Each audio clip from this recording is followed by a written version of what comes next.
It is indeed a pleasure to have this privilege to play here for you. We intend to give you a very fine program, so just settle back, relax, and enjoy the moment. What up, D. Bartlett? What up, Debbie? What up, Whiskey Neat? 1 2 1 2. Good morning. Sorry I'm late. Good morning, Nicole. Checking in. Good morning, Facebook. Look at Nelson Nicole checking in.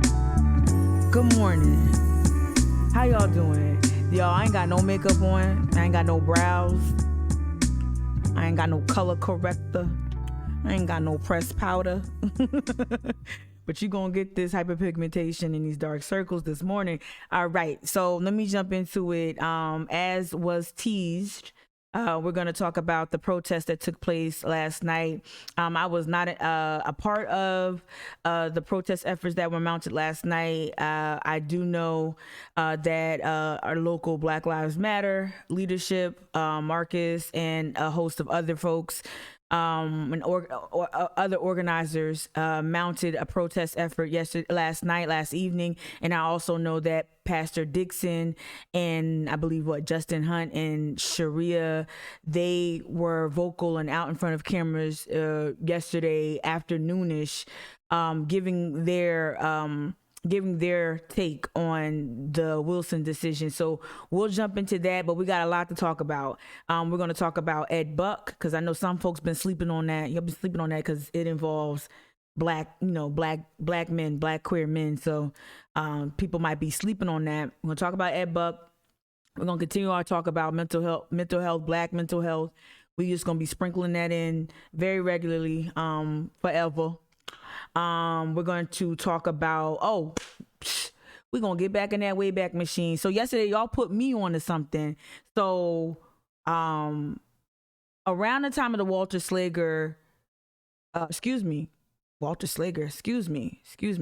around the time of the Michael Slager trial, the first and the second trials, admittedly, I was not as plugged into the news coverage, like, the way that I'm plugged in now, right? My life was just very different back then. I probably was like in year 2 of moving back to Charleston, trying to figure things out socially and all that other jazz. But I'm just painting a picture, right? And for those who knew me back then, you knew what I was doing and all that other stuff, right? All right. So y'all put me on to something yesterday. Y'all were telling me more about how Scarlett Wilson, what kind of comment she made following what's up? Who's this over here in Twitch in the chat? Solo hit me up. Hit him up. Solo hit him up. Yep, Charleston. Keep my eye on you. Oh, what? Okay. I'm sorry. For those on Facebook, I'm responding to the chat here on Twitch. I'm watching.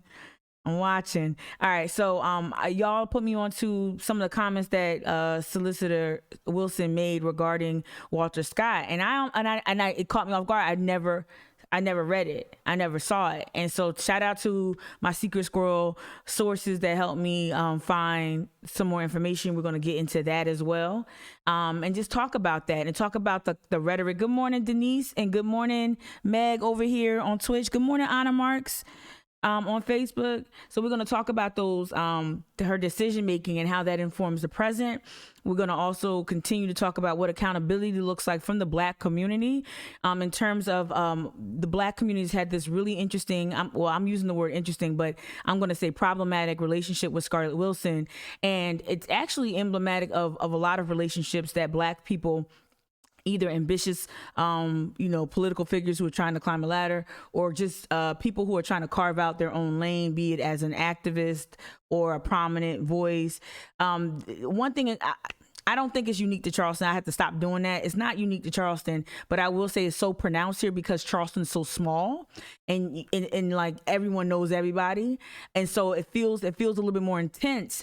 But what I've noticed here that feels a little bit more intense is that Black folk are usually the ambitious folks who perhaps might not be as patient with doing their due diligence, who might not be as patient in terms of mapping out, well, what are the consequences if I make this alliance, or if I join this alliance alliance, if I align myself with this political figure, if I align myself with this political family, what will the outcomes be? And I myself have been someone who didn't do my due diligence, most notably with Coalition for Kids, right? So. But it's important to course correct. Like, I publicly came out and publicly admitted that multiple times, innumerable times or numerous times. And it's important to come out and speak to that and kind of like tell folks like, hey, this is what I thought. This is where I was led astray. This is where I messed up, and own that. That way you can build trust with the community. What I don't see coming enough from the Black community, and AJ lifted this up during the live stream with his comments. If you can go back on Facebook, go back to yesterday's live stream and read the comments from AJ Davis. But AJ lifted this up. Like, we no longer can tolerate these Black gatekeepers and these Black stakeholders in our community that will just basically align themselves with problematic lawmakers without without ever accounting for or addressing the missteps. And we'll look at Scarlett Wilson's, but we're going to talk about Scarlett Wilson.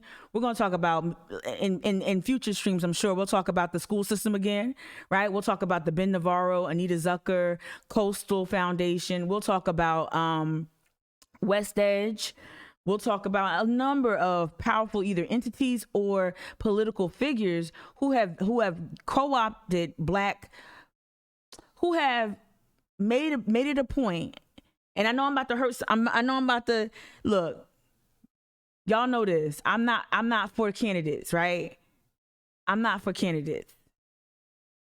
I'm for the people. So even if you see me join somebody's campaign, I'm for the people, which you won't see me do that anymore. I'm really not doing that anymore.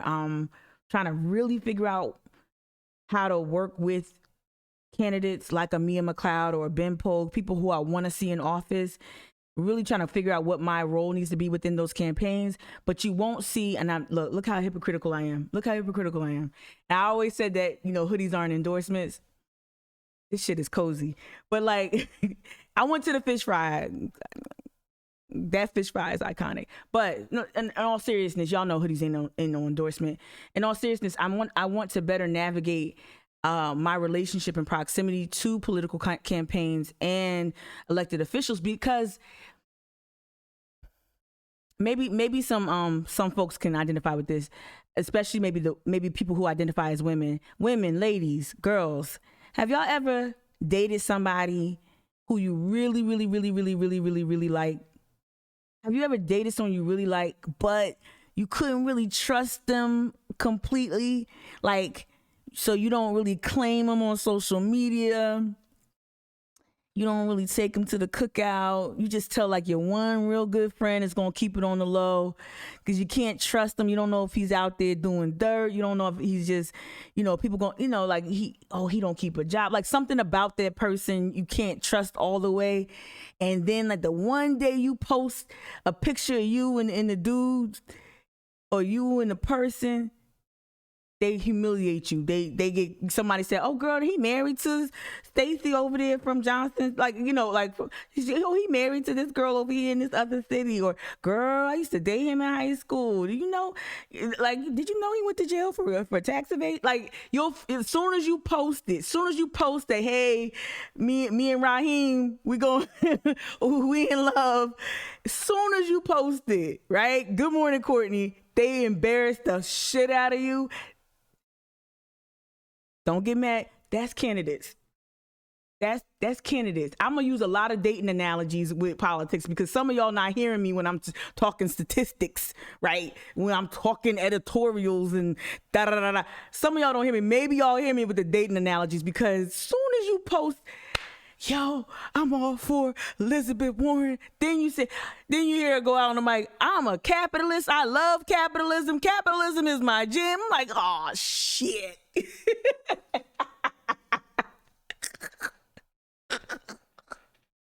Soon as you define the relationship, you know what I mean? You holding hands, walking through Hampton Park, da-da-da-da-da. That's candidates. That's candidates. They gonna join, they gonna get into the Ohio 11th race and start, taking digs at Nina. I'm like, damn, your fish fry is iconic. You a whole civil rights icon. Man, you look like my daddy. Like, damn. You can't, I ain't gonna get too problematic rap lyricy, but you can't trust them. Boop. Thank y'all for showing me support. You can't trust them. You can't trust them. Boop. Them boop ain't loyal. And on a serious note, what I typically say to people, even when it comes to me, right? Because I can be problematic. I try not to be I try not to cause harm. I have a different code of ethics. I feel like I have a sound moral center, but I'm problematic, right? And so I don't say this to give me cover. I say it because it's real. You can't make your political home. Don't try to create a political home inside of any one person. That's why you always have to keep this, yup, Justin. Oh, I got a lot of help from y'all, not y'all, but, ooh. Bernie Bros was like, gosh, I get it. She's a capitalist. I get it. But you can't make your political home in any one person. That's why it's important to talk about the systems. That's why when we talk about policing, right? And yesterday was a good example. Shout out to my B-man, who was chilling. We was chilling watching the testimony from the cops and whatnot in Washington. These cops are giving compelling testimony that I kind of want to visit in some way, shape, or form. The cops yesterday were giving compelling testimony, and it was heartbreaking. Like there were emotional responses arising in me, right? And I'm saying, well, how do I reconcile my work as someone who's trying to evaluate my own abolitionist values and beliefs?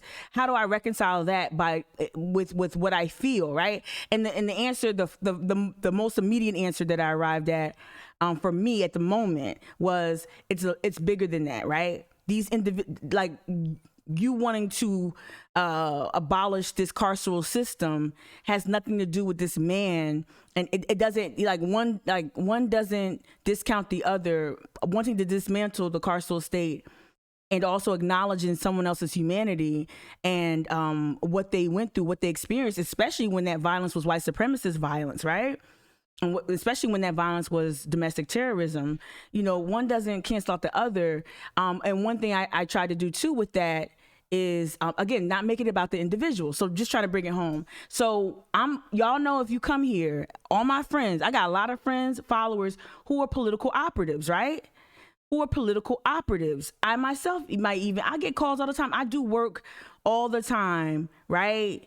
I'm gonna read these comments in a second. I'm gonna hop in there. I do work all the time. I take calls, all kinds of things. Not payroll stuff though. Not recently. I would disclose if I'm getting paid by a campaign. I would disclose that. But I get calls all the time. Mika, what you think? Can you do this? How about an interview? What do you think? Can you answer my DMs? Why you got me in the DMs? Why you not talking to me? I need your help.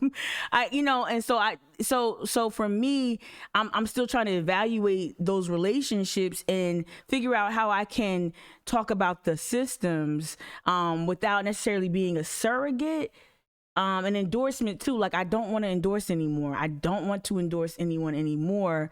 Because as soon as you post them pics, they just gonna do something and da. And I'm like, yo, what's good? I ain't trying to do all that. Let me see what's up here. Solo hit him up. You saying what? That's why black people are so bad at politics. Not I ain't gonna paint us with that broad brush now. I think that some people, and I don't think it definitely is not exclusive to race, because we're gonna pull up some bullshit from the editorial board at the Post and Courier regarding Scarlett Wilson's record. We're gonna pull some bad shit up, but it's not exclusive to race. Solo hit him up, and you went on to say, we always openly endorse politicians, even though they will not have one measurable goal for us.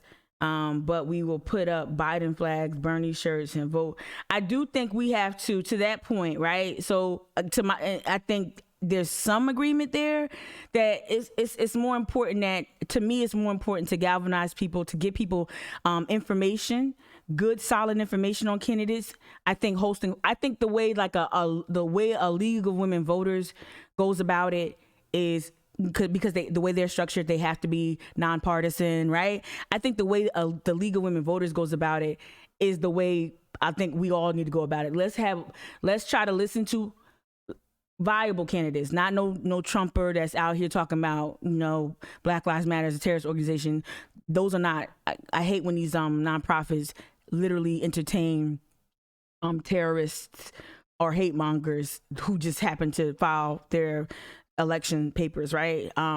But a League of Women Voters will have a forum, invite both candidates. Independent journalists will present information that doesn't really have any type of corporate interest attached, we hope, right?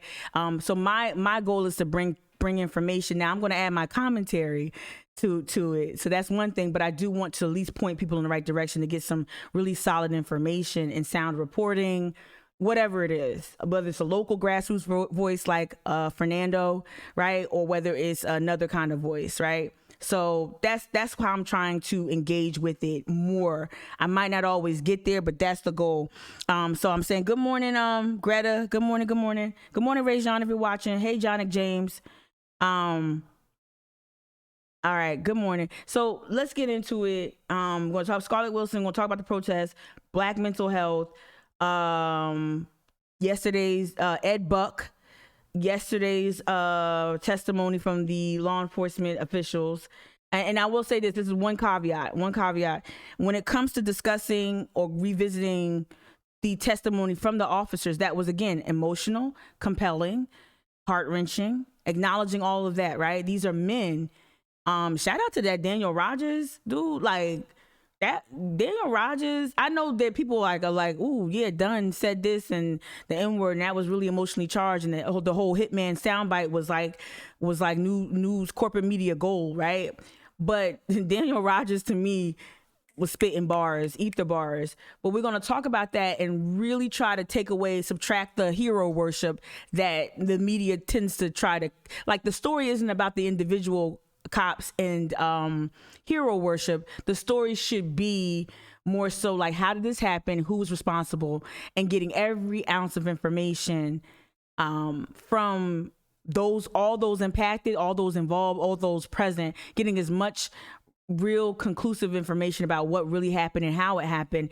That is where our attention should be focused, not on this whole WWE McCarthy versus, Cheney, and not on the hero worship of the individual cops.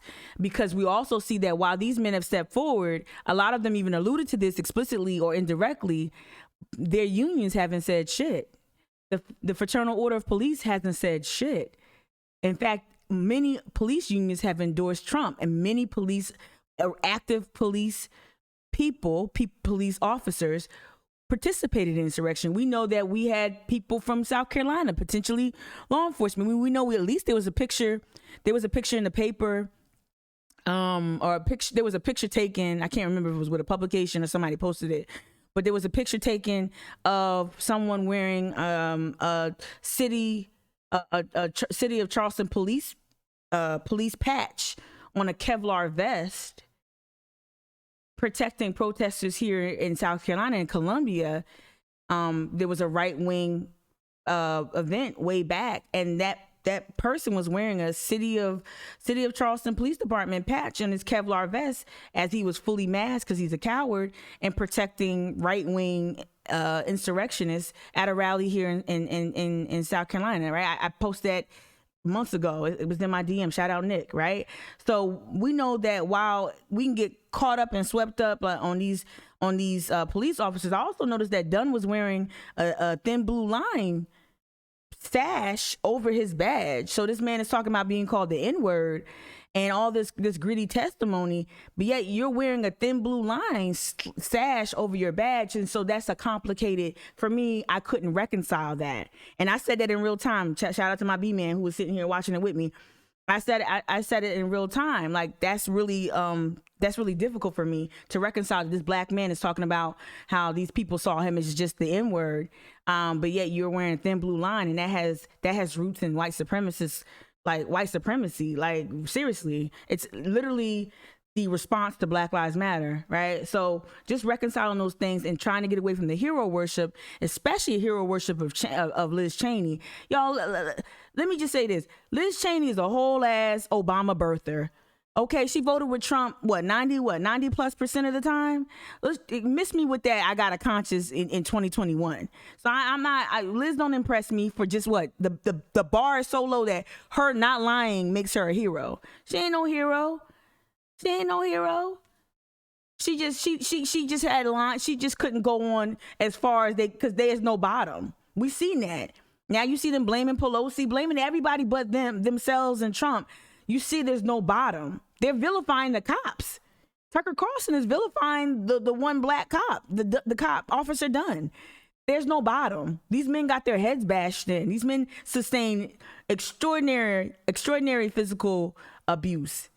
There's no bottom, right? Justin here on Twitch, you say how many police and FBI were involved? Hello.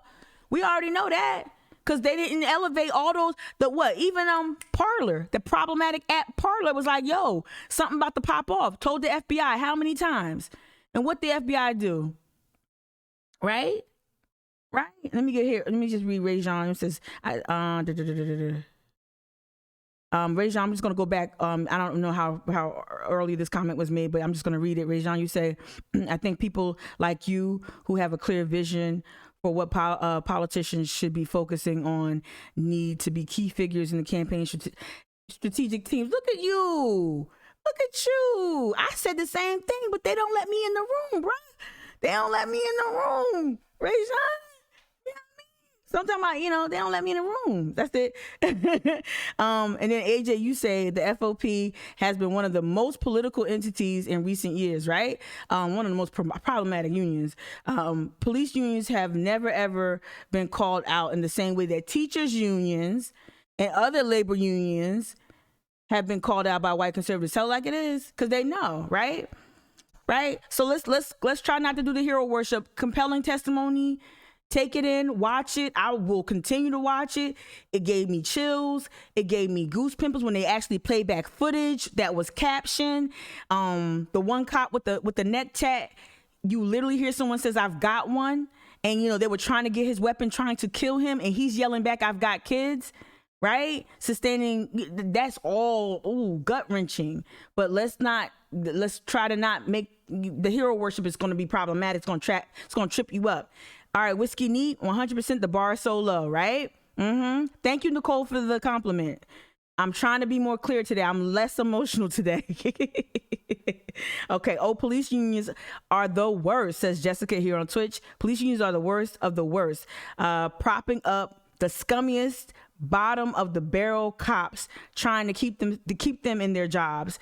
Sound like Scarlett Wilson to me, too. Speaking of a top cop, all right, they are a huge barrier to progress. Absolutely. And they're silent on what's happening. They're silent on everything. Just like how the NRA was silent when Philando Castillo, a registered gun owner, was shot and killed by the police after saying, "I have a gun. I'm just getting my wallet," right? NRA didn't say shit. All right, so let's, again, Black mental health. I thought this was important to hear. It's just literally like 30 seconds or less. Let me see. 30 seconds or less. Y'all know Simone Biles been going through it. Y'all know Naomi Osaka's been going through it. I know Naomi is a Japanese national, but she's dating one of my favorite rappers right now. So, and she's held it down over here in the U.S. I'm a fan, is what I'm trying to say.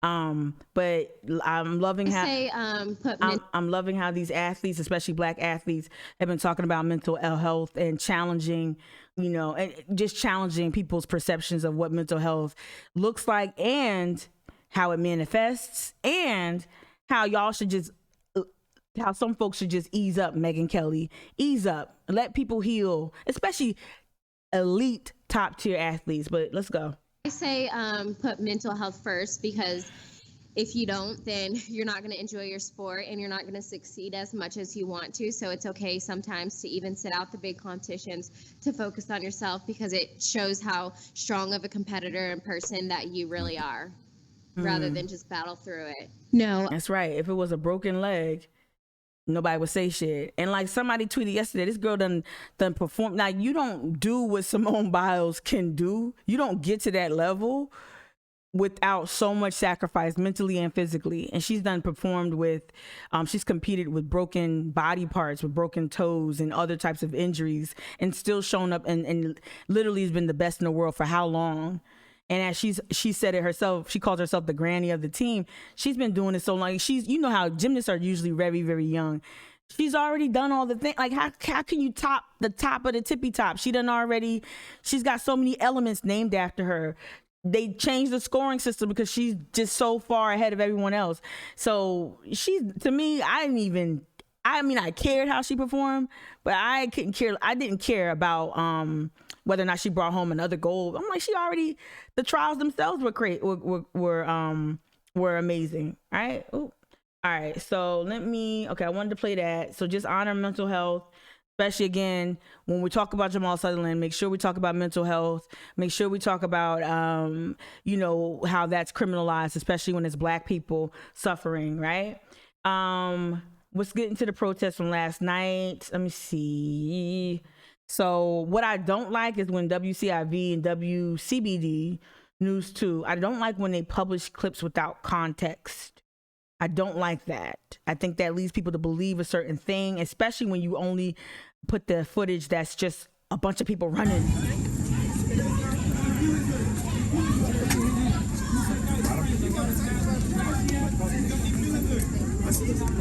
Right? So they put up several clips of like just chaos, right? Here's another one.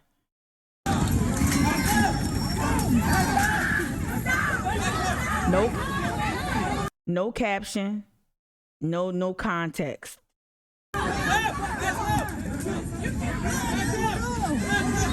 Like at least put a caption, put something on the video, put something underneath the video. Here's the actual story. They did do a story, but still, like you. Developing news to tell you about out of downtown Charleston tonight. At least 3 arrests after protests in connection with the death of a Charleston County inmate. Charleston police say these protests calling for justice for Jamal Sutherland weren't permitted. News 2's Riley Benson joins us now. Only in this area do whenever I mention permits, like I facilitated something back in April with Black Lives Matter in Louisville, right? With the whole the home of like a lot of work folks leading around the Breonna Taylor stuff. So Louisville, Kentucky. And when I talked about permits here, like I just referenced this whole police permit thing. They were like, permit. Like only here is that thing like it's a thing here. It's a protest. It ain't supposed to be sanctioned and authorized. A rally, or were you expecting 100 people when you want to take to the streets, when you want to do some sort of parade style rally? I get that, right? On a very basic level. But the permit, like wasn't permit, so we gotta lock them up. Calm down. Like this whole permit thing, it's a protest, bruh. It ain't supposed to be permitted. It's supposed to be disrupted by design. Stop talking about the permit. Now live from Marion Square in downtown Charleston. And Riley, you were there and you witnessed these people being arrested as well as the protests that were happening. Yeah, Carolyn, Brennan, I saw those arrests happen, and police say officers were attacked, punched, and spit on by 2 protesters, and one had guns on them.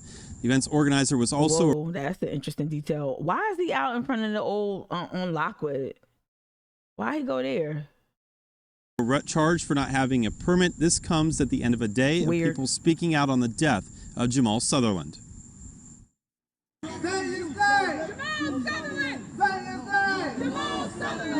Calls for justice heard in the streets of downtown Charleston. We are simply here asking, demanding, begging for justice. Not only justice for Jamal Is this a white woman who don't want her face shown?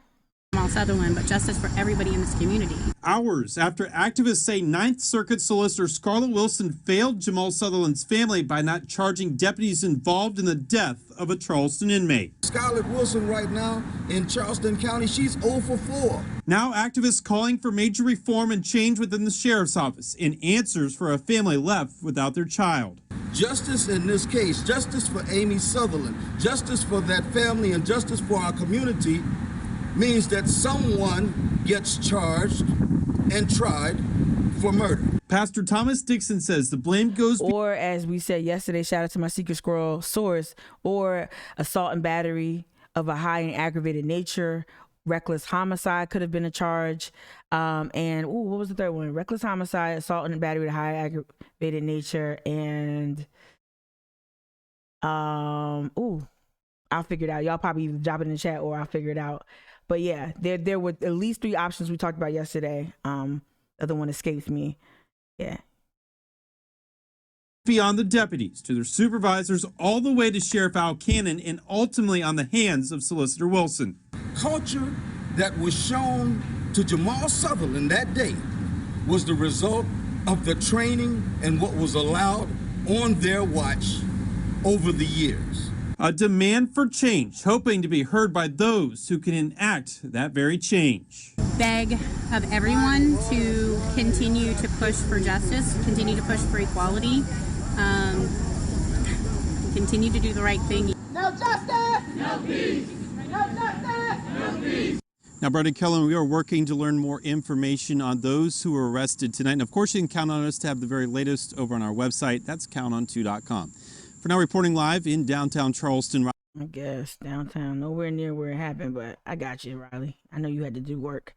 So yeah, that was interesting. I'm not going to pull up the other clip. I think there's another clip where Sharia's and Sharia. Well, let me see.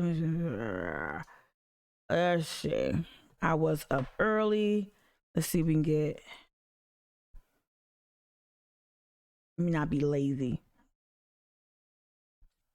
Especially if we can get a couple more voices to weigh in. Oh yeah, and there were 3 arrests, like they said. Marcus McDonald was arrested. Please, y'all, I'm not connected to all of what happened last night, but please make sure you tune in. I guess Black Lives Matter Charleston's page. I think they've posted information there. I was trying to get that other press conference. Yeah, here it goes. From Live 5 News. You had to mute a Mark Pepper ad. Hold on, let's see. Movie night. Mute this real quick. These ads are like, I'm telling you, going to these websites is the worst. That's why I use YouTube. Shout out Nicole in the chat. Exactly, in terms of in regards to the whole permit protest, right? It says you may not protest without our permission. Ooh. Solicitor announced her decision. Let me rewind it. Outside of the 9th Circuit Solicitor's office just wrapped up its news conference after the solicitor announced her decision not to file charges against 2 deputies. Shame. Lisa Wiseman is there with them now, and of course this is in reference to the death of Jamal Sutherland. Lisa, what are their concerns about the solicitor's decision to not prosecute those deputies? All right, so some members here of this group protesting Scarlett Wilson's decision yesterday to not file any charges in the case of the death of Jamal Sutherland. That group Stand as One activist group, members of that, some of them holding signs. One of them said justice for Jamal. Another said shame on Scarlett. Now, they were pretty harsh, too, to the solicitor and her decision. Many of those speakers in that group today saying that she cares more about her. Okay, let me go back to those charges real quick. I'm gonna let this rock in a second. All right, so the charges that the cops could have been brought up on is assault and battery of a high and aggravated nature. All right, involuntary manslaughter and reckless homicide. Those were the 3 that we talked about. Yeah, they got to GoFundMe, Nicole. Okay, y'all go over there and do that thing. I thought that Letitia was working on his bail funds. I thought that, I don't know. Yeah, y'all check in and tune in to that. Again, I'm not as engaged with that action. Also too, that GoFundMe is important. You know, no one should be in jail. No one should have to spend the night in jail in terms of just exercising their First Amendment right. But if anyone could kind of like let me know what the call to action was from last night's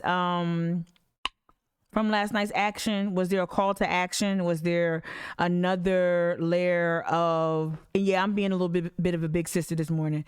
Was there another element to the protest? Was there another aim and objective outside of disruption? Was there a call to action? Was there any type of other actions planned to apply pressure to the solicitor? If anyone has any details, please DM me, email me, hit me up. Her chances of re-election than she did about any sort of fairness in that case. They also say that she said yesterday that she could not take it to trial because she couldn't prove criminal intent in the minds of those two deputies who repeatedly tased Jamal Sutherland. She says that she couldn't come to a conclusion on their criminal intent. But the folks here protesting, they say that no one was forcing them to tase Jamal that night. Here is what Pastor Thomas Dixon had to say. Take a listen. I see you, B-Man. Justice in this case, justice for Amy Sutherland, justice for that family, and justice for our community means that someone gets charged and tried for murder. And it's not just those two deputies that this group here say that they want to see punished. They say that it is also the responsibility of the then Sheriff Al Cannon, the Chief Deputy Mitch Lucas, and the lieutenant who was on duty that night that we learned yesterday in Scarlett Wilson's news conference that one of those deputies, Deputy Brian Houle, went to him a couple of times saying he didn't think that forced extraction was a good idea, but he was still told to go inside and do it anyway. But like my secret squirrel source said yesterday, your innate humanity has to kick in at some point. So even though that's the directive that you received, and if he did express, if he did say, hey, I oppose this measure, this directive, I understand that that's your job and there's penalty, but at some point your innate humanity has to kick in, and we didn't see that in the video. So let's say he went along with, I don't know, I don't want to do all these crazy scenarios. There should have been some sort of opposition mounted that we should have seen on that video. We didn't see any of that. Hall went right into it, and I didn't see any resistance. I didn't see any double think. I didn't see anything but a man being tasered over and over again. And shout out to one of my followers, I think it was Katie, who said this, like, you're not supposed to, those tasers are not supposed to be, you're not supposed to trigger it over and over again on one person because that voltage is lethal, can be lethal. And so I didn't see any type of resistance. I didn't see any, hey guys, let's stop. I didn't see any of that. So yeah. B-Man, you're saying call Scarlett Wilson's office. Absolutely. Light that office up. Please don't ask me for the number because Google is free. She's a whole solicitor. That information is readily available. Call her office and get it going. We are live in downtown Charleston right now. Lisa Wiseman, Live 5 News. It's interesting. Why Lisa in the field? How she leave the studio? I don't know. When y'all see people who were once in the studio back out in the field, the studio is where it's at. You know what I mean? And McGill used to be out in the field now, back in the 90s. She ain't out there no more. Lisa was in the studio. It was when you watch media, just watch it with open eyes. It says, is it Vince Dana here on Twitch? You says we need to consider changing the law to take away the discretion in filing charges in these kinds of cases. This is a policy issue. Policy must be tied to protests. Couldn't agree more. I'm going to read that again. We need to consider changing the law to take away the discretion in filing charges in these kinds of cases. This is the policy issue. And so to that point, AJ, you lifted that up yesterday. If you're still watching on Facebook, AJ, you lifted that up yesterday in your comments on Facebook as we were live streaming. And yeah, you brought that up yourself in terms of we need to stand with lawmakers who are about changing these laws. Says she's saying that, oh God, if she's saying, I guess I can't get into it. Oh, I cleared all my cookies. If she's saying that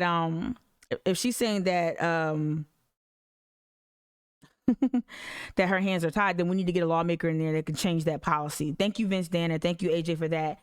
So I want to transition from that, close that out, to want to transition to more on Scarlett, right?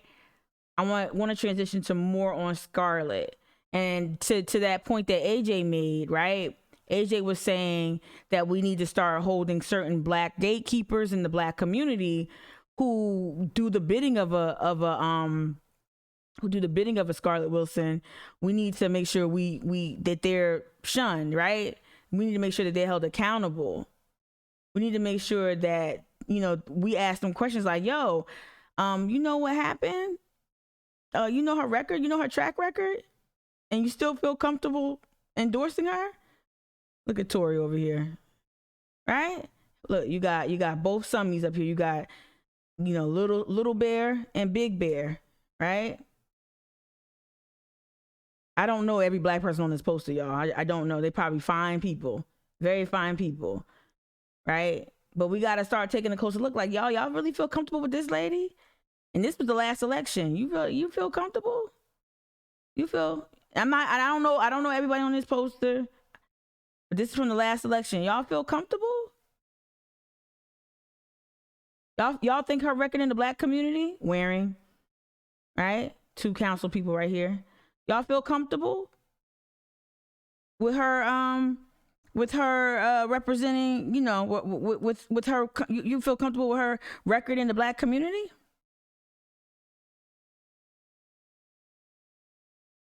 I'm trying to open back up on Facebook.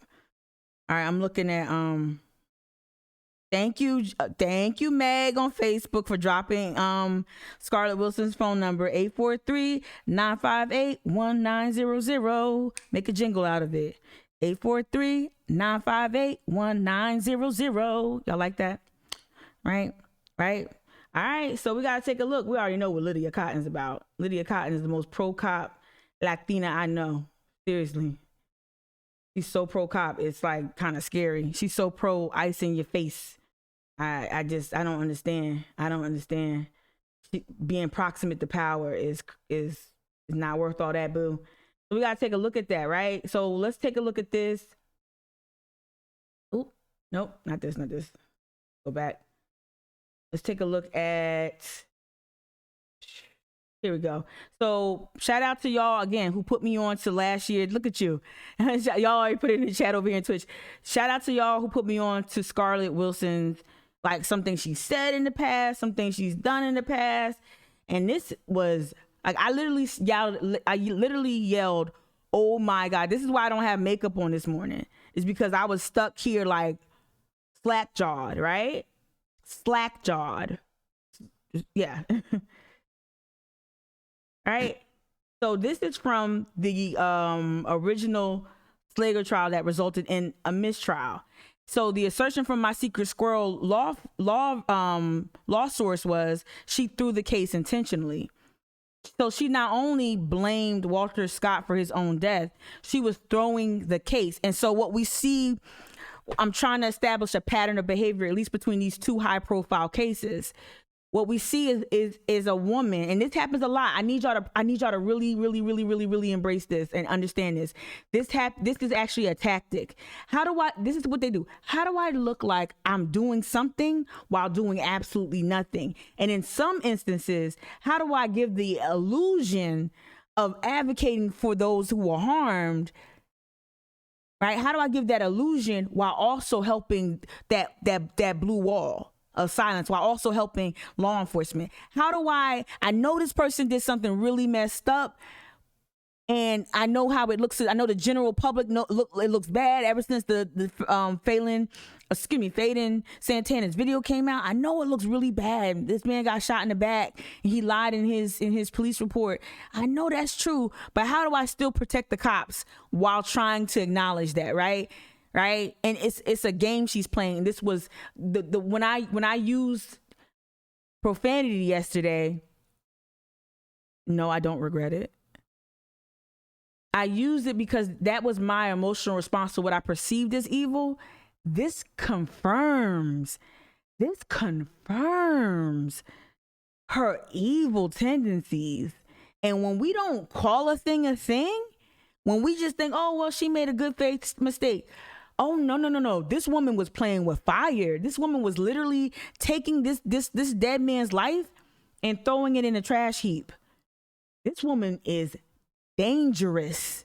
and she plays coy and coquettish like no other person, like no other woman with this amount of power. This woman is calculated and evil. Look at this. I didn't know this. Y'all put me on.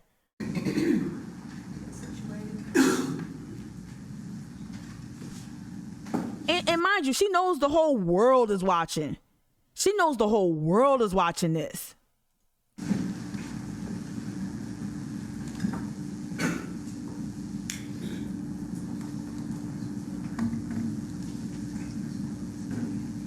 And have no shame. No shame. 843-958-1900. Y'all see that? Before I get started. Y'all see that? Y'all see that? That Cavalier shit? Y'all saw that? 843-958-1900. Look at this. Cavalier shit.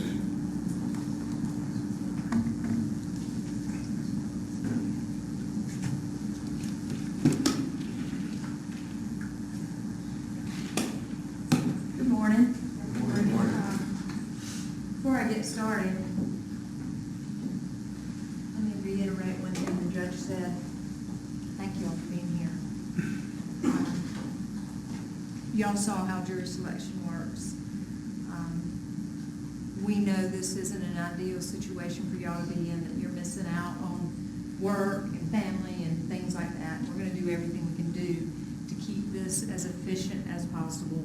So why are you concerned with they already went through that with the jury? Like, I've been through jury duty. You already been prepped on your responsibility. Why are you? Oh, we already know you spent time away from your family. Let's just get you out of here. Let's just get you out of here. Let me take a sip of my tap water. Oh, don't worry, y'all. We gonna get you out of here. That ain't what your preoccupation shouldn't be on efficiency, bitch. I'm sorry. Your preoccupation shouldn't be efficiency. It should be doing your job. It should be doing your job. Why are you? Yeah, she's talking to the jury. This is the Michael Slager trial motions ruling and prosecution opening statements from November 3rd, 2016. But one thing I want you to realize when you see me looking at my watch, I had to get a new watch with bigger numbers on it because you see that? Looking at my watch, I had to get a watch with numbers on it. She's being this is calculated. She's being aloof. She's being casual, understating what the gravity of the case, the severity of the crime. Because you know what? She's not gonna blame Slager. She's gonna blame Walter Scott. That issue. Or looking at that clock, either us or the defense. It's not because we've got somewhere else to be, that I'm getting my nails done, or I have lunch date. It's because we've got a bunch of witnesses lined up for y'all who also have other things to do and jobs and things like that. And we want to keep them as on track as we can. And so we're trying to figure out who's next, where they've got to be, and what's going on. This is your opening statement. We want to keep this thing moving as efficiently as we can. Girl, come on. The judge is right. This isn't Hollywood. If it were Hollywood, I don't think I'd look like I look. This is real life, and it's not going to always be exciting and exhilarating. We have things like chain of custody that are boring, but are required under the law for us to do, to put in evidence. She's calling things boring. Again, thank you for your sacrifice. Yes, whiskey This really meat. is the highest calling for a lay person, someone who's not in the military, to serve your community. So with that, let's talk about this case. And I want to start with something that She gets right to it, so I'm not even holding up. Let me just recap. She talked about her nails. She talked about her looks and how it's not a Hollywood production. She talked about how she's not gonna keep you here long, like a old Baptist preacher. She took a sip of water, right? Just recapping it. Oh, she called the chain of custody details. She called that boring. Just that's how you open up. And my secret squirrel source says. Let me see, right around the video. All right. Here's a link to the da-da-da. She absolutely threw the case. This is a law professional, y'all. She absolutely threw the case, and people in her office defended her. They claimed she tried to own a bad fact and messed up. No, she didn't. The bad fact meaning that Walter Slager ran, right? She tried to own a bad fact and messed up. That's what her office said. They claimed no good trial lawyer would cede the entire case. This person is arguing she threw the case intentionally, right? She knew what she was doing. Opening statements are memorized because it's the only thing you can totally plan during a trial, right? I suspect as the evidence unfolds that you might think and maybe might not want to say, but I'm going to say it. And I'm going to put it right out here. Listen. If Walter Scott had stayed in that car, he wouldn't have been shot. She said if Walter Scott would have stayed in that car, he wouldn't have been shot.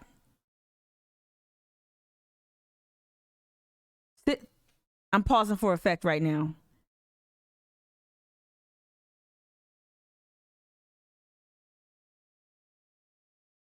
A black man ran from law enforcement. An unarmed black man ran from law enforcement. She's blaming Walter Scott. She's not on Slager's team, y'all. She's not on the defense. She's supposed to be prosecuting Slager for the crime of killing Walter Scott. She just put Walter Scott on trial. She threw the case from gate. She threw. I want to say that she just said, I'm going to keep playing it. I'm going to keep playing it. But remember, this happened in 2016. This happened in 2016.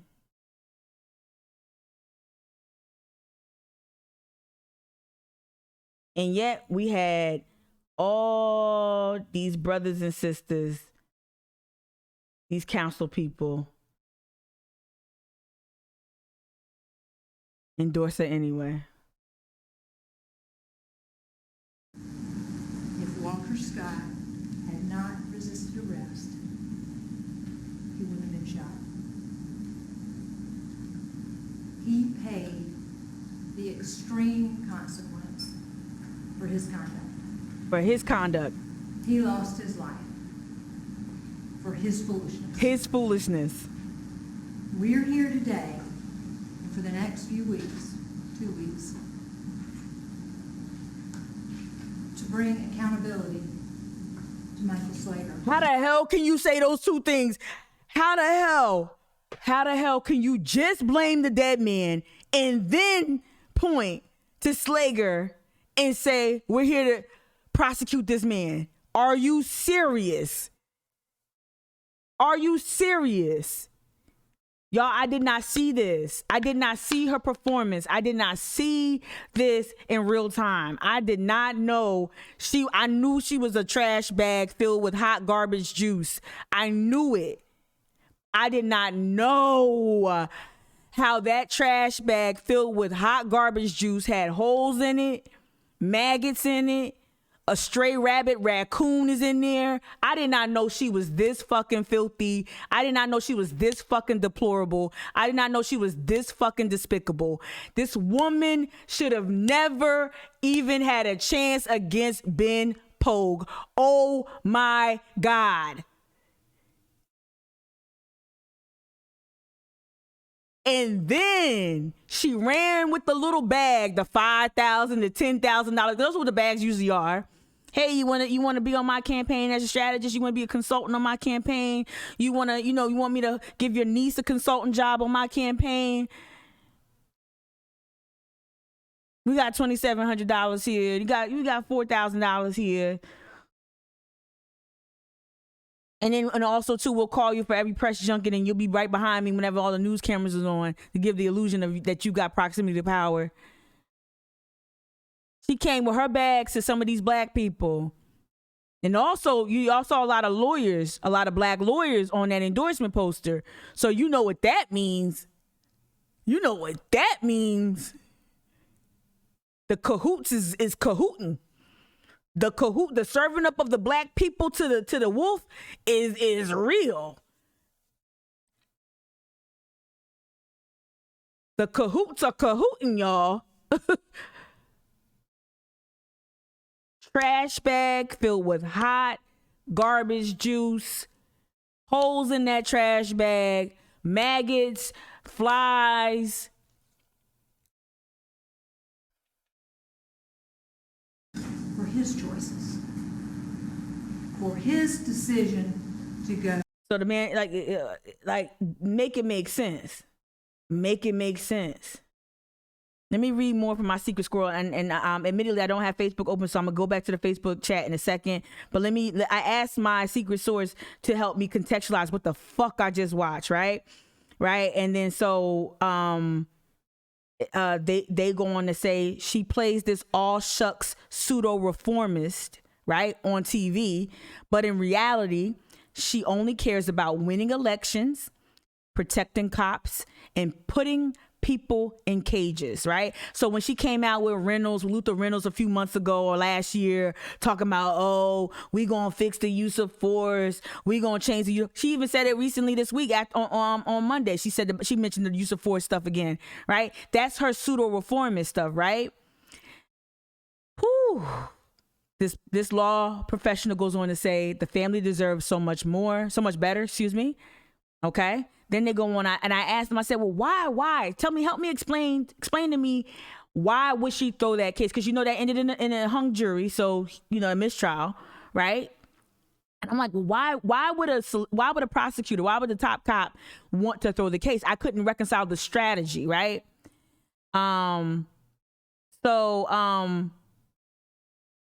They go on to say her defenders would argue that it was a well-intentioned mistake, right? That's the excuse they trotted out, right? They say she was trying to get out in front of a bad fact so that the defense couldn't weaponize it against her. That's bullshit. But she also knows, she knows how to do this better than that. When you're preparing for trial, you grind over these decisions and you struggle with how to do this without giving away your case. This isn't a mistake that any competent trial lawyer would make. She didn't make a mistake. She believes in her heart that Walter Scott got himself killed, so she couldn't commit herself to asking a jury to find that Slager was responsible. If she did make a mistake, then she's completely unqualified, to my point yesterday, her ineptitude, right?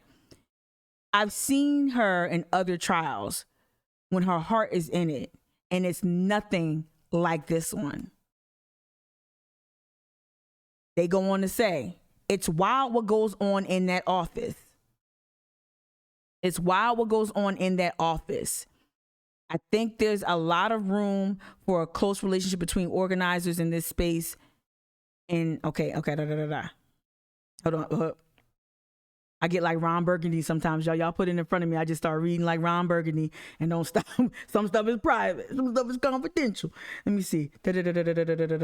Yeah, we're gonna work. We're gonna figure that out. We're gonna figure out how organizers can use this, and that's why I think last night's action, while it's important, I think we should be disruptive. I think we should disrupt Charleston.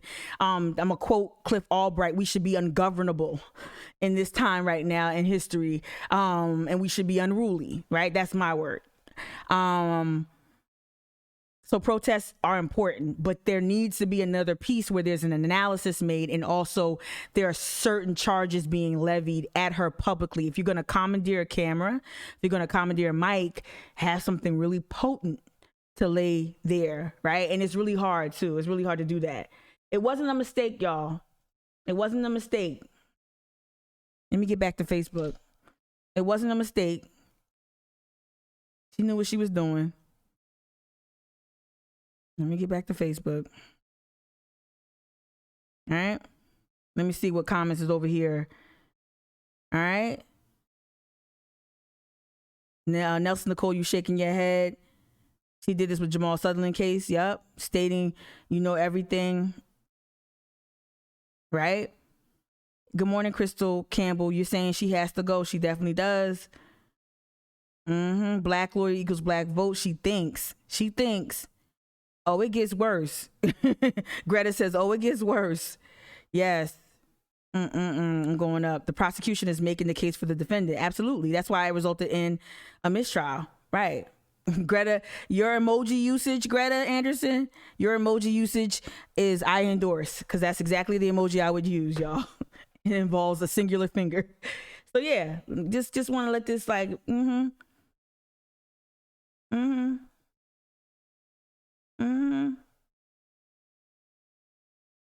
serving up y'all community to the wolf. I'm gonna close that out.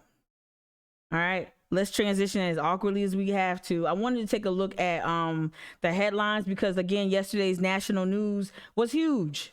National news yesterday was huge, right? So I wanted to look at a number of like area papers, the front page. I'm getting better at this, y'all. I'm getting better at this because I got time now. All right, so this is the Charlotte Observer. All right, this is the McClatchy paper. So you're gonna see McClatchy papers all have some similar characteristics, which is weird. And shout out to McClatchy for making it almost impossible for me to unsubscribe from the damn subscription, because I don't want to be a subscriber to the Charlotte Observer. Because someone just let me know how to unsubscribe from a McClatchy paper. Gosh darn, I can't find no links, no nothing. I'm taking my money every month. Shoot. All right, so this is the front page of the Charlotte Observer. So above the fold, you got Charlotte doctors support the new CDC mask guidelines. Y'all, we go back in lockdown, I don't know what I'm gonna do. But we wearing masks again. My mom was right. I told Trudy, I'm vaccinated. I don't have to wear this mask. He's like, nope. My mom ain't take it off since. This is the front page. Not really any coverage of anything with the insurrection. Interesting. Just CDC guidelines, right? All right, this is the Post and Courier front page, today's paper. All right, new mask rules unlikely for now. That's coming from what y'all call him, Governor McDisaster. Whiskey, you called him that, and I ran with it. I don't know who else been calling him that. McDisaster's saying like, yeah, we're not shutting down nothing. This is the front page of today's paper, right? Right. Talk about the whole buses and all of that, Carter. And there was the verdict of the Rowland trial yesterday, y'all. He was convicted, which is an outcome that I think we kind of all predicted from that trial. Very, very sad trial. Very sad trial. Right? Okay. So that's Post and Courier. Then this is State newspaper. I think they still McClatchy, right? You see the same Simone Biles story up here, but they have above the fold, Caitlin Bird's continuing her coverage on the Jamal Sutherland case. I did not read this yet. But SC jurors, they talk about the Rowland case here. It took less than 2 hours to convict Rowland. But on the front page in the middle, look how big this is. This is the state newspaper in Columbia. They at least feature this testimony from the police on regarding the Capitol riot. Excuse me. But the Jamal Sutherland case is front page, right? Which it should be. All right. So that's the state. Let me see if I have anything else. Oh, we're gonna get to that real quick. And then so as I was trying to find that quote when y'all was saying that she called Walter Slager foolish, and I was trying to find that, my secret squirrel gave me the clip, the video, from the trial, and then I was searching first in the newspaper, and I found this from July 5th of 2020, this last year, y'all. And this woman, Cindy Ross, Cindy Ross Scott, she's part of the editorial board of the Post and Courier, so you already know it's problematic as hell, okay? And at first I thought that she was like coming out with this really dope social justice like ether. Nah, this chick, I want to tell you that this is a type.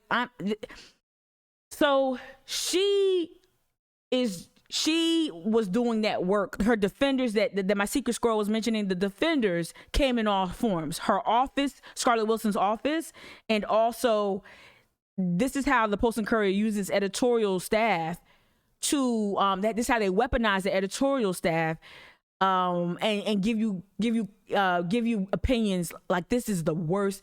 This is like, I want to call this woman up. I'm saying, look, I'm a year late. You're a whole mess, and let me tell you why you're a whole mess. This woman wrote this piece, right? She acknowledges that Solicitor Scarlett Wilson came out and said something like it was like jaw dropping. He lost his life for his foolishness. She goes on to continue to blame Walter Scott and to continue to indict activists and painting community activists that are trying to interrogate power within the carceral state and ultimately abolish the carceral state because it's born of white supremacy right here in the Carolina colonies. Hello. Slave patrols. Hello. So she goes on to criticize community activists and painting them, like creating this binary that you're either against cops or for cops. And that's not even how I even view the defund the police, the police abolition fight. It's not cops are bad, and I'm over here, and if you like cops, you're over here. That's not how anyone who has been thoughtfully engaging in this issue has ever viewed this, right? It's deeper than that. It's so much more complex. But this is how the Post and Courier, which is the original Breitbart, y'all know this, right? Y'all been following me for a while, right? The original Breitbart is the Post and Courier, right? Do I have my book over here? No, it's over there. Okay. The original Breitbart. This is how they use it, and it seems, it's just a woman, and have a woman be the face of this piece was intentional. Just like yesterday during the Capitol riots testimony, how the GOP got the one woman that took over Liz Cheney's spot of leadership on that committee. They made sure to have a woman attack another, a woman out in front of it, right? So it brings a different dynamic.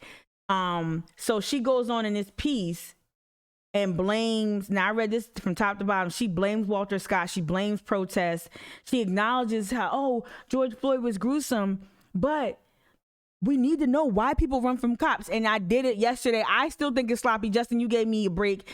I thought it was a little sloppy, but I tell you that, to me, it's not unusual. Like, why are we begging? Why after a man is murdered by the cops, after a man is murdered, after an extrajudicial killing of a black person, a woman, child, man, whomever, why are we asking questions? Why are we asking questions?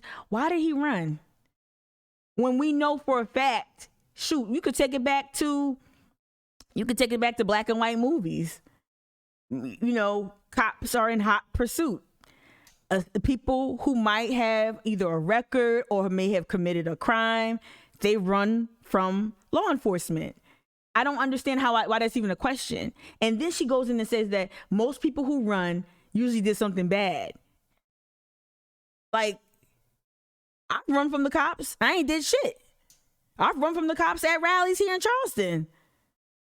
Now my run looks like more like a casual walk while I'm whistling with my hands in my pocket, so I don't draw any attention as I walk really briskly to my car that's parked 2 blocks away. But my point is that I've walked away from. I've tried to evade arrest. I've evaded arrest at rallies and demonstrations. I've done it while not committing a crime. I don't want to make contact with law enforcement. I've turned the other way in public buildings when I see cops because I don't want to get harassed or I don't want to be questioned. I've turned the other way and walked and taken the stairs instead of walking over. Like, I've done that. Why is that even I reject the complete premise of the point she's making. This was so and I know she probably thinks she did something real fly. I know she thought she killed it. She fell on her face. She fell right. She did a cartwheel and face planted. This was horrible. But this is how the Post and Courier uses the power of the editorial staff, their editorial board, PJ and them, PJ, Mitch and all them, and this chick, Cindy Ross, whatever. They use this, and this is how they gave Scarlett Wilson cover, right? Y'all, if y'all got patience, go ahead and Google it. Go ahead and find it with your library card. It is stunningly bad, but that's the defense they use, right? And also the paper endorsed. So this is also what I want to pull up. The Post and Courier endorsed Scarlett Wilson. So the Post and Courier's editorial board endorsed Scarlett Wilson. So of course they're going to engage in some muck raking over Ben Polk, right? So they went ahead. So in October, closer to the election, right before November, they went ahead and endorsed Scarlett Wilson. So you know what time it is with that, right? All right, I'm done with that. I just wanted to get that out the way. Let's get to some national coverage. For those who don't know the Ed Buck situation, let's talk about the Ed Buck situation. Let's do this. This is why you advocating for all of Ed Buck. This is why you gotta hold. This is why you gotta hold all Dems, Republicans, hold them all accountable. Well, from wealthy Democratic activists to now facing the possibility of life behind bars. Yeah, today Ed Buck was convicted in the drug overdose deaths of 2 men in West Hollywood. Tonight, the families and victims and survivors feel relieved that justice was served. And KCAL 9 political reporter Tom Wade is here with details from the trial. And it was a 2-week trial, very intense, a lot of emotions there, as you might expect in a trial like this. The prosecution and victims say Buck preyed on young black men, mostly poor, homeless, and addicted to drugs. His fetish was to inject them with meth, and that led to the deaths of 2 men. The jury handed down their verdict after just 2 hours of deliberations.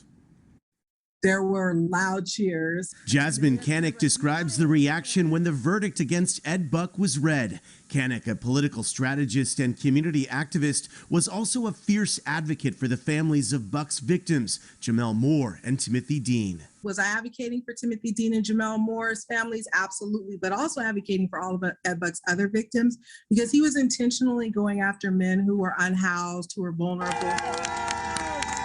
Outside the courthouse, cheers for the prosecutors who tried the case. Buck was convicted of 9 felonies, including providing fatal doses of meth to Jamel Moore and Timothy Dean. Moore's mother spoke outside court. Today is bittersweet. Today is the day that my son was murdered when he left my house 4 years ago. But we got victory today. 4 years, y'all. Dean's sisters also thanked those who supported them. As I leave LA, going back home, I thank everybody that has helped keep us strong throughout the 3 weeks that we've been here. Ed Buck, I'm so happy that he will never see the light of day again. Nelson, Nicole, to your point, a lot of people didn't stay glued to this. This got swept under the rug. A lot of Dems didn't want to touch it.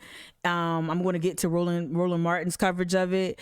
It was largely not covered by corporate media, so it's not really your fault. I remember learning about it two years ago after the second victim, and then I did my due diligence and I saw that black journalists were at the forefront of really beating the drum, especially on Twitter, regarding Ed Buck. And a lot of queer folk, matter of fact, let me exit out real quick. We're gonna get back to the family's gut-wrenching reaction, but shout out Vanity Dieterville, shout out to my little sis. This is her response to the Ed Buck trial. This is the victory for black, queer, and trans folk living through crystal meth abuse. The conversation surrounding its transfer from white queer people to queer, trans, BIPOC, right? That's queer, trans, black, indigenous, people of color. And the work combating the resulting disparaging racialized impacts are far from over. Okay, y'all make sure y'all follow Vanity if y'all can. But this was, I told Vanity when I'm old and gray, I want to be her secretary, and I always ask her, how you like your coffee? Extra sweet? How you like your herbal tea? What we doing, Vanity? She's a brilliant mind and a fierce voice. Just for real. Let's just continue on with this clip, and then we're gonna go to the other one. That this trial was overwhelming. It was grueling. This man did some terrible things to human beings. The prosecution argued that Buck began preying on his victims back in 2011, during the same time when he was a wealthy Democratic donor and political activist. Ooh. Prosecutors alleged Buck would lure gay men who were escorts, addicted to drugs. You were not going to have a field day with this. Or homeless back to his West Hollywood apartment. That's where Buck would inject them with meth. Buck delivered a fatal dose of meth to more. It's like Cosby, but worse. It's like Cosby, but worse. Like this fetish to it's horrible. In 2017 and Dean in 2019. Victims and their families point out that Buck's targets were young black men. Dave Brown survived Buck's drug den. Walking out of that house, I didn't know what was going to happen next, and I didn't know all this was going to happen, but I'm so happy and I'm so relieved that these families can get the justice that they deserve. LA County prosecutors declined to charge Buck for years, despite mounting allegations against him. Like Our David Weinstein. Goldstein confronted him back in February of 2019. Can you answer the question, sir? Is it a coincidence that 2 men have died in your apartment? Why are you walking backwards, sir? You should be ashamed of yourself. Why should I be ashamed of myself, sir? It wasn't until federal investigators took over the case that Buck was finally charged and convicted. It's a tremendous honor to be able to vindicate the rights of the victims in this case. And Lindsay and I are absolutely thrilled that justice was served today in a sweeping guilty verdict. And I also specifically want to thank all of the victims who were brave enough to testify, because without their testimony and without them coming forward, we wouldn't be here today. So thank you to all of them as well, even those who aren't here today. 66-year-old Buck faces a minimum sentence of 20 years behind bars. A sentencing date has not yet been set. Back to you. It's wild. It's a wild story. And that's, again, and I know I'm redundant as hell, but I don't know who's new, who's not sometimes. Cut my teeth, Jersey politics. Learn firsthand, oh, the D by the name don't mean nothing. That's why you can't claim them, y'all. You can't claim, you can't, and it's all seriousness. You cannot just look at party affiliation and assume, oh, well, they vote like me, they're moving the same circles as me, they don't do anything. You got to make sure you know who you're supporting. There will always be trapdoors, there will always be surprises, there will always be something, right? Especially in politics, especially when it comes to high profile politics, and when money and wealth is involved, you can almost guarantee that there's going to be a trapdoor that's going to open beneath you, and then you're just going to like be plunged into this uncertainty. But you have to question all power. You know, the fact that Riley, even though mayor of Charleston is a so-called nonpartisan position, he marketed himself as a liberal leader, and that's how he commandeered the black vote for so long. And while he was doing that and giving you all, I'm Joe the Democrat, I'm Joe the liberal, he was enacting policies that literally moved black people off the peninsula in a way, in a very, like, almost like a scalpel like precision, was able to do. He accelerated. He invited gentrification. He accelerated it, and not just with the gentrification piece. We could talk about how that impacted schools, thus impacting black communities and learning opportunities.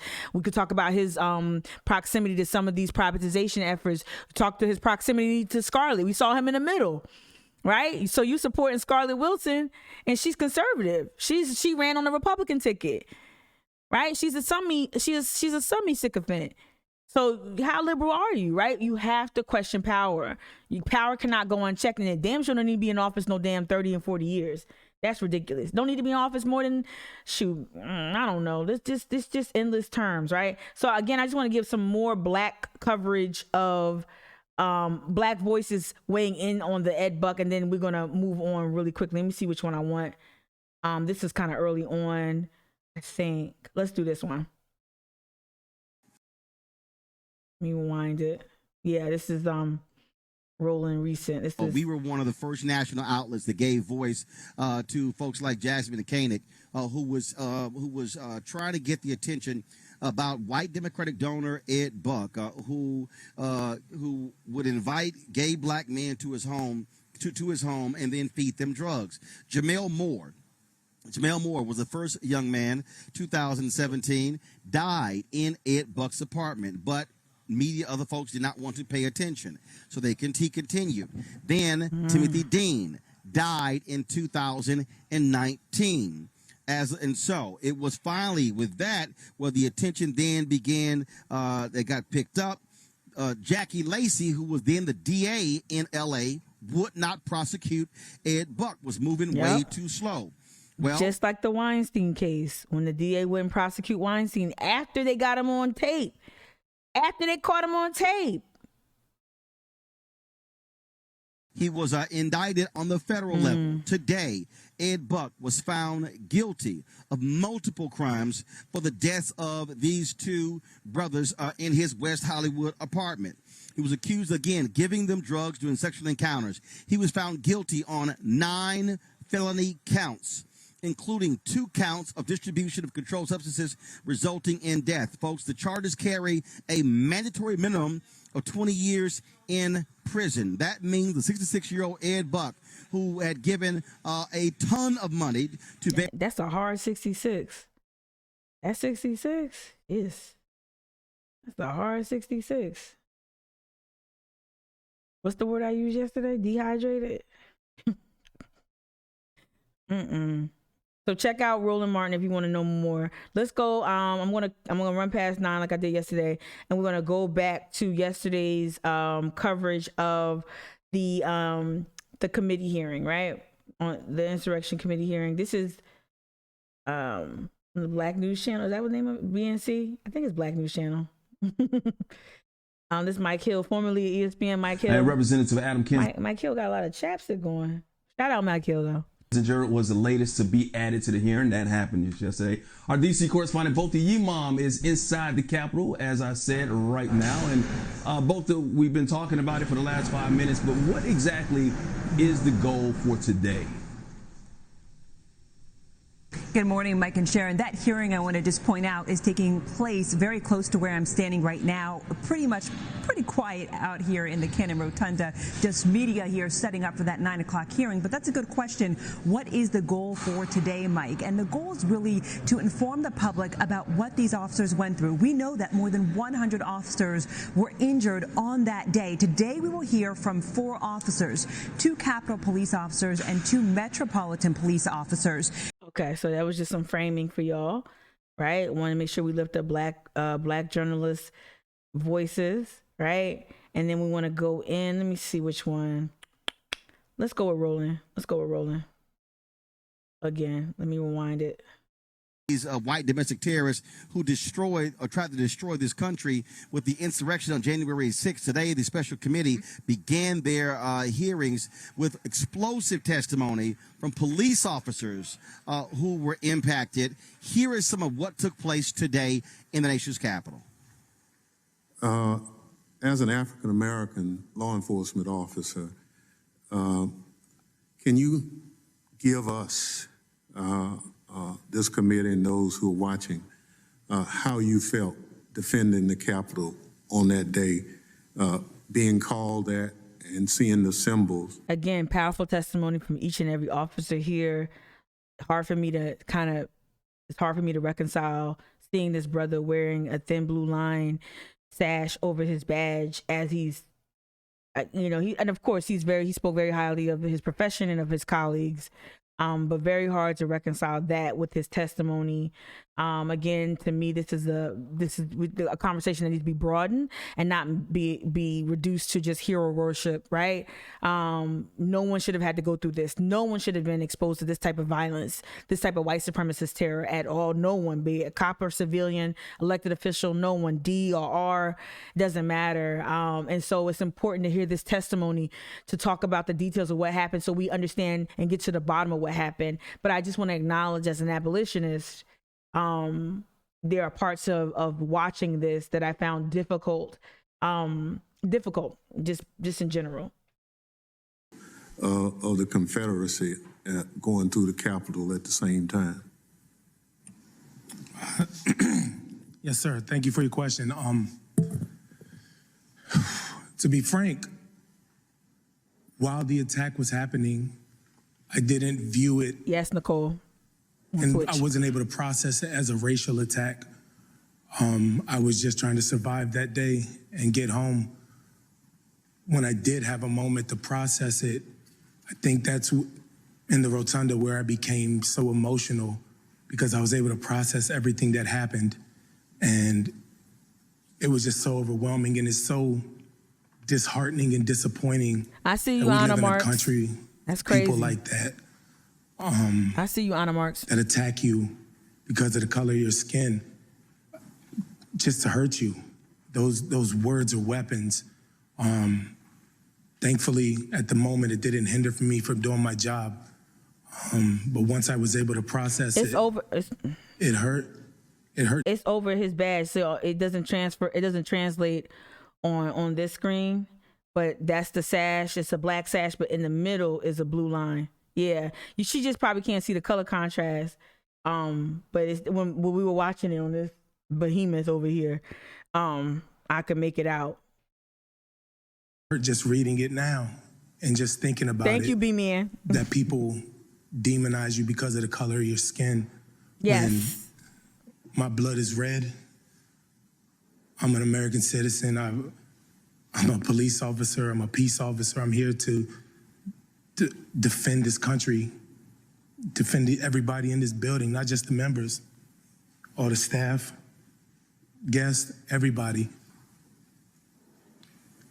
And you know what also comes up when I watch this coverage on main, like when I watch the coverage, the recap, not the, the live feed, while it was happening in real time, that was pretty, I'll watch any channel, CNN and whatever, just to get the feed. C-SPAN is preferred, but I got YouTube TV and I don't got that. Anyway, I'm just going to the internet, yes. But what was also hard to watch was following this testimony. They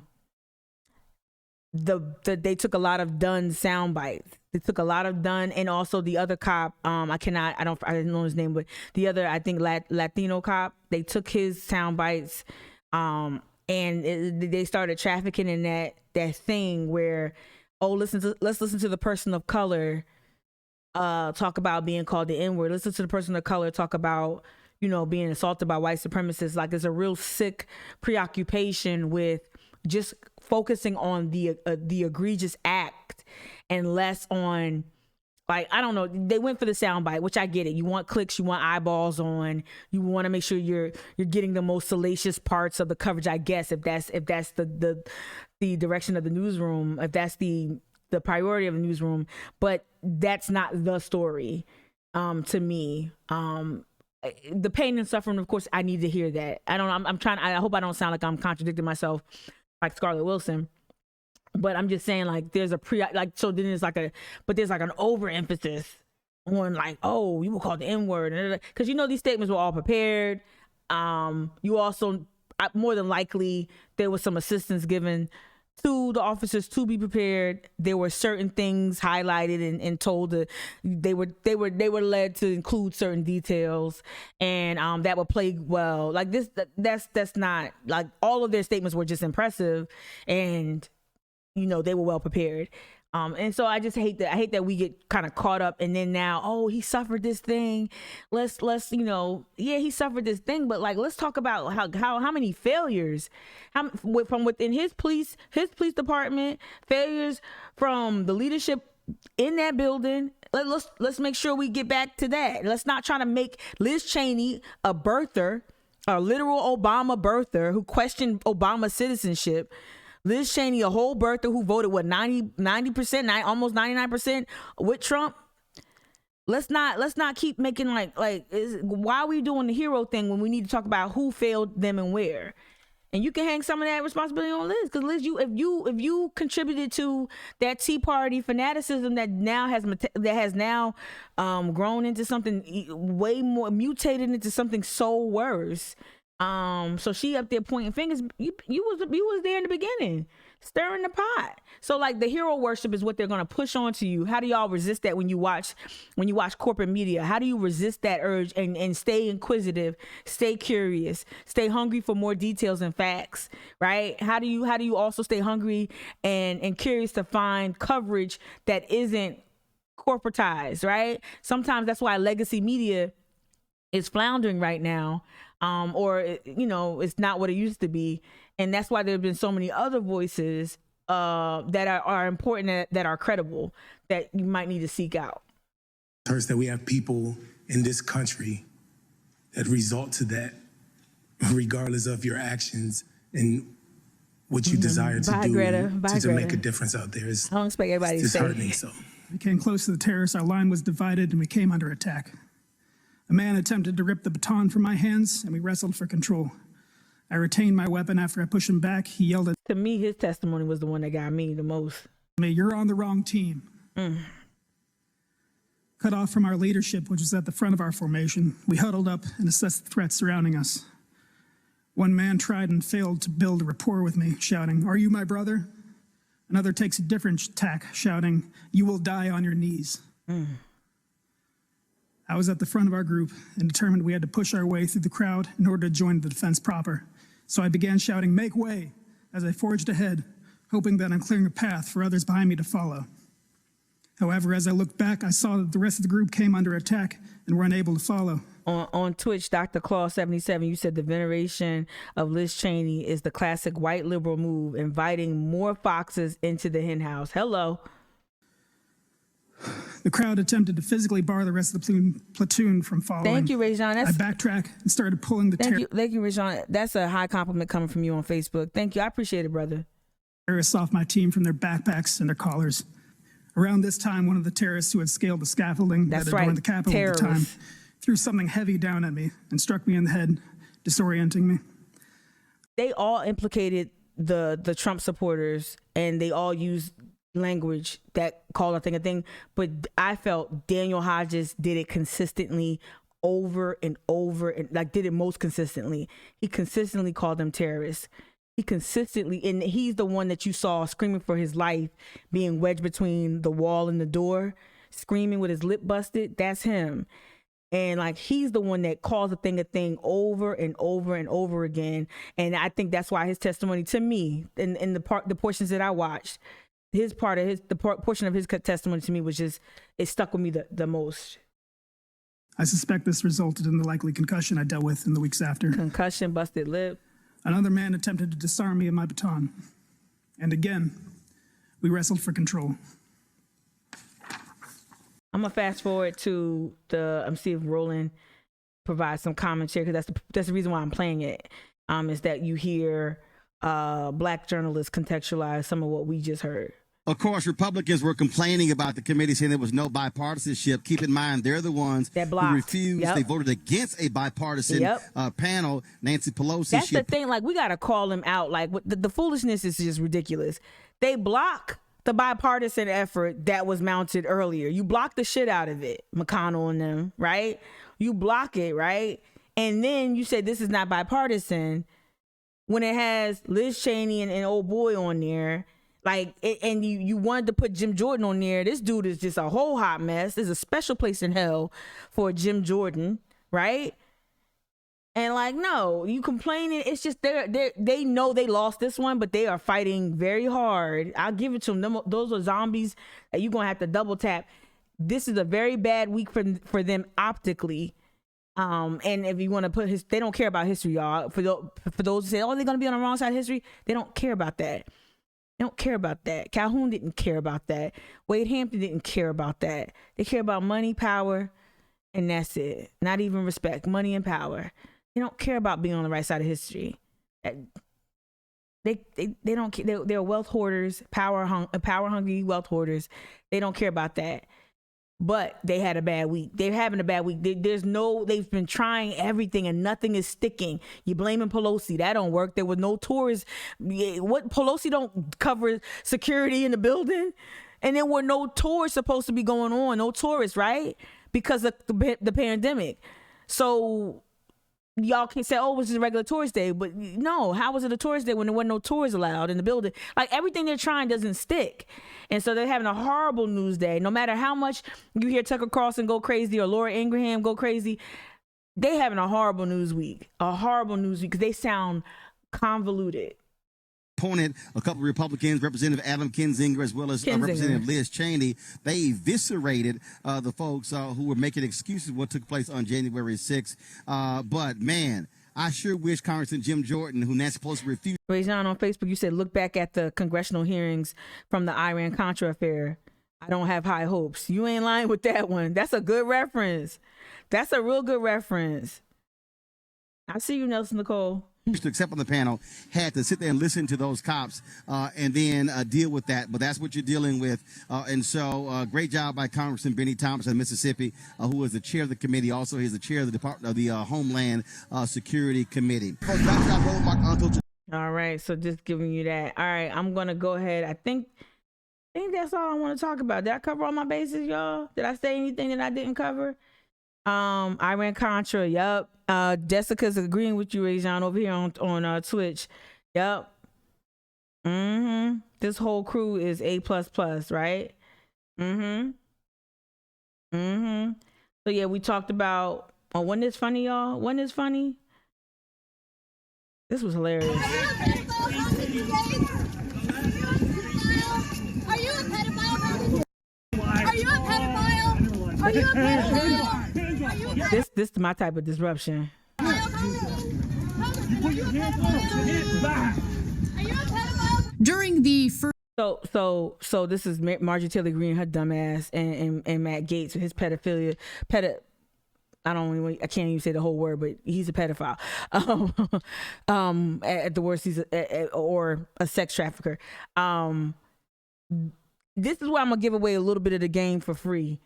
So if you are out there, if you guys are in community with Black Lives Matter Charleston, Stand as One Charleston, anyone, Pastor Dixon and his scarves, if you are in community with these people, with the organizers who want to do more groundwork and more protests, tell them we got to get away from Marion Square and start disrupting things.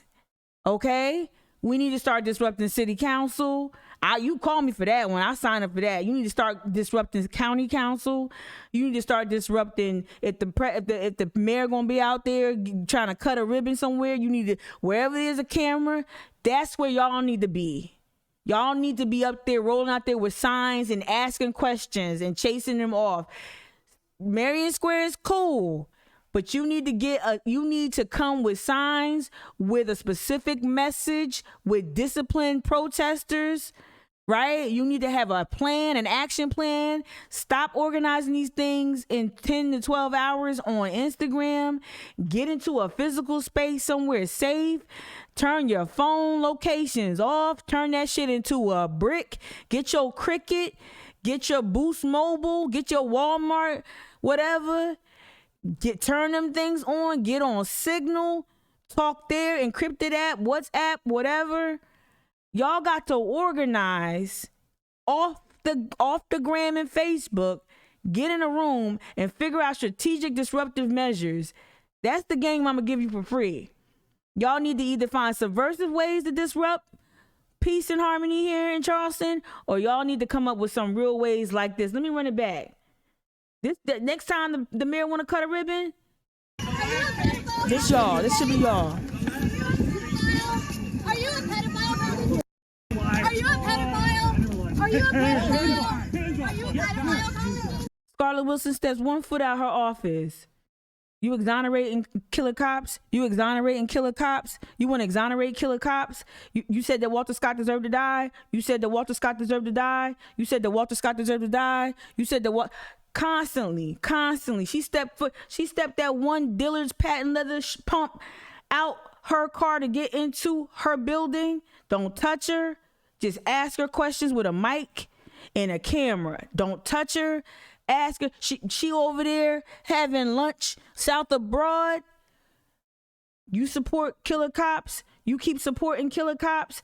How many cronies is on the payroll? How many cronies on the payroll? Peppering. She should be peppered with questions. Anytime she take that Belk's faux leather pump to take a step outside of her vehicle to get into the building or to come out that building, anytime she comes out that blow bar after getting a fresh blowout, don't touch her. Just lob questions at her. Pepper her ass with questions. She got a camera behind her. Next time Mayor Summey wanna do something, y'all should be out there in their face, behind the camera, shutting it down. That's what y'all should be doing. Get out of Marion Square, man. Come on. It's almost like I ain't trying to be critical like that, but I am. Y'all already know what I am. That's probably why they didn't call me. But they did call me, but I was like, I was dealing with something on Monday. But I'm like, oh, it's like Groundhog Day.